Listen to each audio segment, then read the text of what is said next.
para din sa mga nangbas sa anak namo. Kay bata pa daw siya para tudluan sa pulong ni Kristo. Sa Ginoo dili ba daw ni insulto? Naday ko mensahe para kaninyo. Naghimo ko rhyme para ninyo. Kanus aman day tudluan ang mga anak nato? Kanus aman day sila ipaduol nato sa Ginoo? Unya na ba sa ilang pagkadako? Kanang na sila baruganan og prinsipyo? Basin maghatag na sila ninyo permisyo. Sila pa hinungdan nga maglabad inyong mga ulo. Kay di naman na sila madag ulo-ulo. Manukol na ninyo.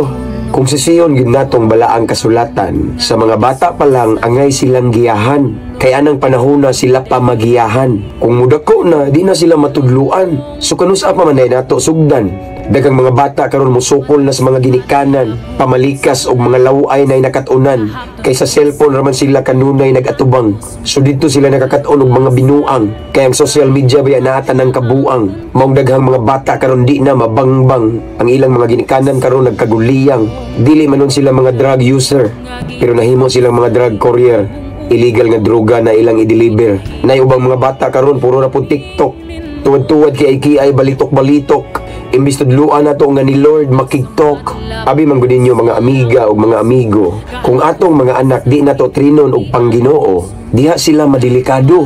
Kay basin sa kabuang sila mailado. Kay sa panahon karon kusog kayong hatak sa yawa ug iyang gigamit karon ang social media.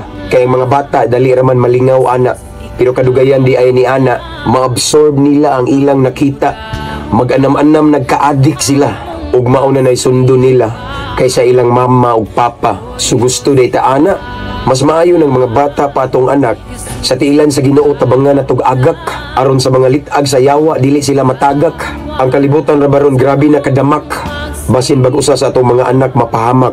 So samtang bata pa sila og matudluan, hinay-hinay na nato silang tudluan aron makabalo sila sa saktong dalan ug magsubay na sila sa kamatuoran. Ang panahon ra ba karon dili kaduwa-duwaan, nag-level up na ang kadautan. Kung dili nato sila paduol sa kaytas-an, malagmit madala sila sa kangit-ngit. Unya basin maglisod na nila og sakmit. So kanusa pa man day sila nato tudluag Biblia? Unya na ba kung matigulang og musukol na? O karon nga mga bata og maminaw pa? Pahinumdum lang day ni uban sa gugma. Mabungahong kabuntagon mga higala. Ampo, amping, abantita. To God be all the glory. God bless everyone.